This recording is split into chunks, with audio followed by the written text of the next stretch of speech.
आजची कथा आहे प्रार्थनेबद्दल नाही, तर उपस्थितीबद्दल. कारण उपस्थिती हीच खरी प्रार्थना आहे.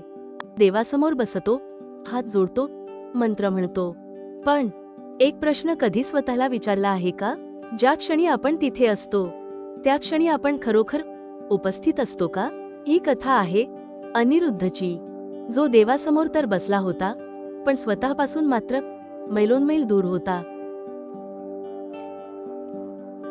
अनिरुद्धचा दिवस. रोज पहाटे सुरू व्हायचा. सूर्य अजून पूर्ण उगवलेला नसायचा. घर शांत असायचं, खूप शांत, इतकं शांत की स्वतःच्या श्वासाचाही आवाज ऐकू यावा. आणि त्या शांततेत तो हळूच देवघरात जाऊन बसायचा. दिव्याची मंद, हलकीशी थथरणारी ज्योत, ज्योतिभोवती पसरलेला सोनसळी प्रकाश, उदबत्तीचा दरवळणारा सुगंध हळूहळू संपूर्ण घरभर पसरत असायचा. समोर देवाच्या मूर्ती, स्थिर, शांत, निरभर. अनिरुद्ध डोळे मिटायचा, हात जोडायचा, ओठ मंत्र म्हणू लागायचे. सगळं अगदी योग्य दिसायचं. बाहेरून पाहणाऱ्याला तो अत्यंत श्रद्धाळू वाटायचा, शांत, स्थिर, एकाग्र. पण हे फक्त बाहेरचं चित्र होतं.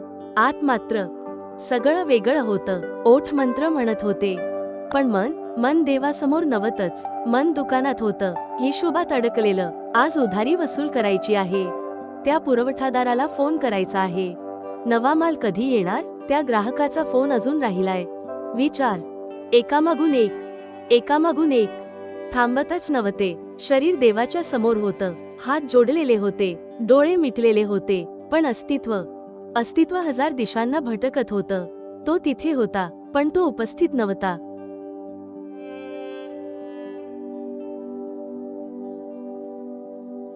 एके दिवशी त्याची पत्नी स्वरा दरवाजातून त्याला पाहत उभी होती.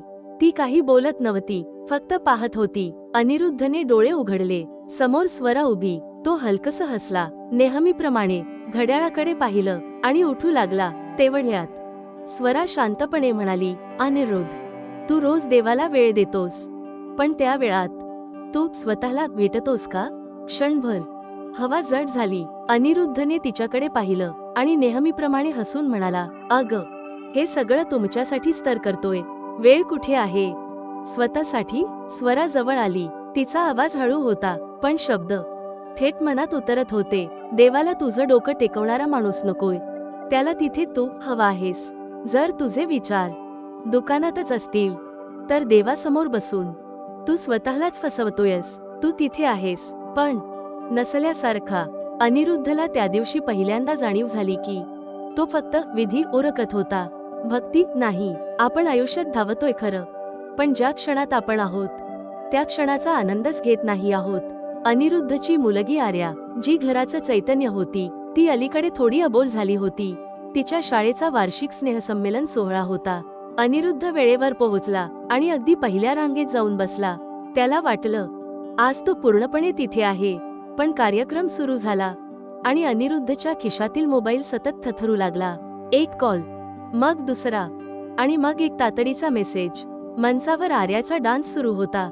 ती नाचता नाचता वारंवार वडिलांकडे पाहत होती, त्यांना शोधत होती. एका वळणावर तिने बाबांना बघून मोठ्या उत्साहाने हात हलवला, पण त्याच क्षणी अनिरुद्धचं डोकं मोबाईलच्या स्क्रीनमध्ये झुकलेलं होतं.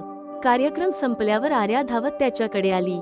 डोळ्यांत चमक घेऊन तिने विचारलं, बाबा, कसं झालं माझं गाणं? अनिरुद्धने मोबाईल खिशात टाकत कोरडं उत्तर दिलं, खूपच छान ग बेटा. आर्याच्या चेहऱ्यावरचं हसू ओसरलं. तिने हळूच विचारलं, खरंच पाहिलत ना तुम्ही? त्या रात्री तो पुन्हा देवघरात बसला, डोळे मिटले, पण आज मंत्रांची जागा आर्याच्या त्या प्रश्नाने घेतली होती.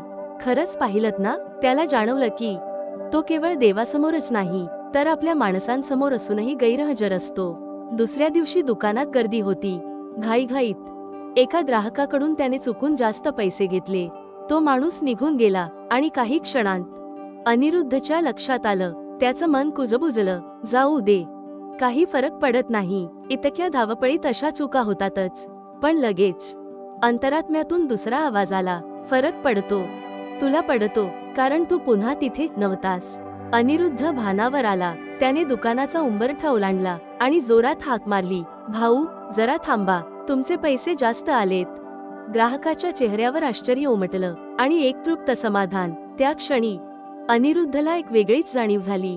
तो फक्त समोरच्याचे पैसे परत करत नव्हता, तर स्वतःच्या नजरेत हरवलेला स्वतःला परत मिळवत होता.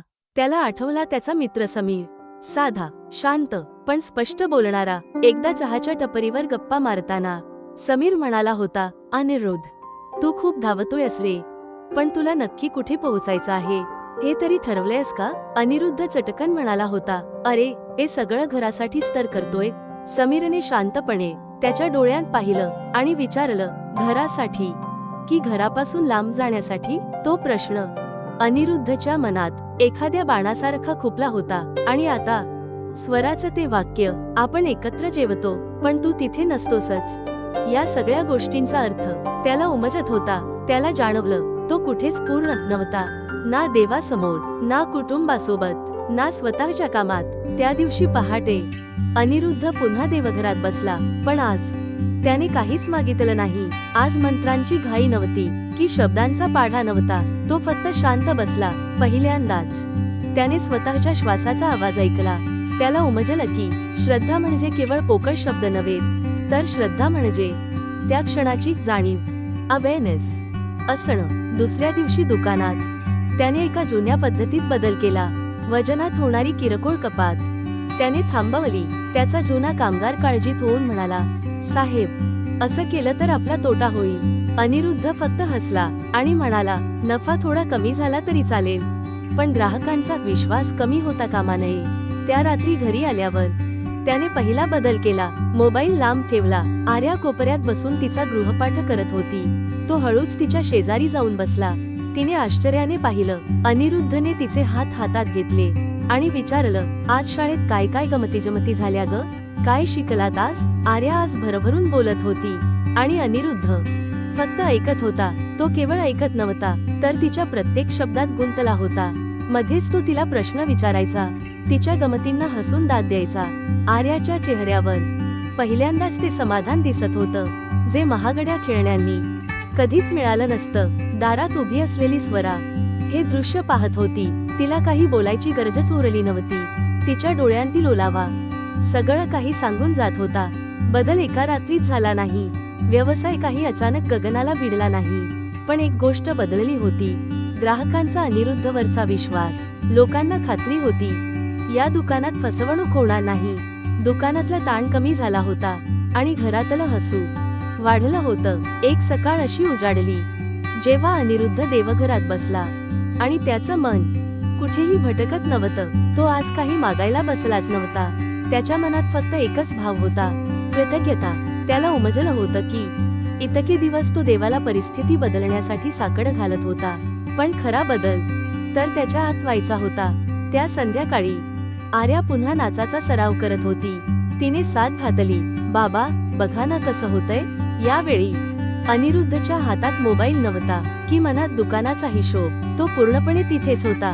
तो फक्त शरीराने उभा नव्हता, तर तो त्याच्या सर्व जाणीवांसह तिथे उपस्थित होता. आणि कदाचित अनिरुद्धच्या आयुष्यातील पहिली खरी पूजा आज पूर्ण झाली होती. आपणही दिवसातून कितीतरी ठिकाणी असतो, पण आपलं मन मात्र भूतकाळात किंवा भविष्यात भटकत असतं. श्रद्धा म्हणजे केवळ पोकळ मंत्रांचा उच्चार नव्हे, श्रद्धा म्हणजे पूर्ण जागरूकता. तात्पर्य, आपण देवासमोर किती वेळ बसतो यापेक्षा आपण त्या वेळेत किती उपस्थित असतो याला जास्त महत्त्व आहे. प्रार्थना म्हणजे केवळ मागणे नाही, तर ती आहे स्वतःच्या अस्तित्वाची आणि ईश्वराच्या अस्तित्वाची मनापासून केलेली जाणीव. आजचा कोणताही एक क्षण निवडा आणि तो पूर्णपणे जगून पहा, कारण जेव्हा तुम्ही त्या क्षणात पूर्णपणे असता तेव्हाच तिथे ईश्वराचा वास असतो. ही होती एक कथा, कर्म, विचार आणि श्रद्धेची. पुन्हा भेटू संस्कृती पूजन मध्ये. जर ही कथा तुमच्या मनाला स्पर्श करून गेली असेल तर लाईक करा, शेअर करा आणि अशाच अर्थपूर्ण कथांसाठी संस्कृती पूजनला सबस्क्राईब करा. तुमच्या प्रत्येक क्षणात जाणीव ठेवा आणि तिथेच देव शोधा. धन्यवाद. ही कथा ऐकण्यासाठी मनापासून आभार. तुमच्या जीवनातील प्रत्येक क्षण जाणीवपूर्वक जगा, कारण उपस्थितीमध्येच शांतता आहे आणि तिथेच ईश्वराचा वास आहे. पुन्हा भेटूया संस्कृती पूजन मध्ये.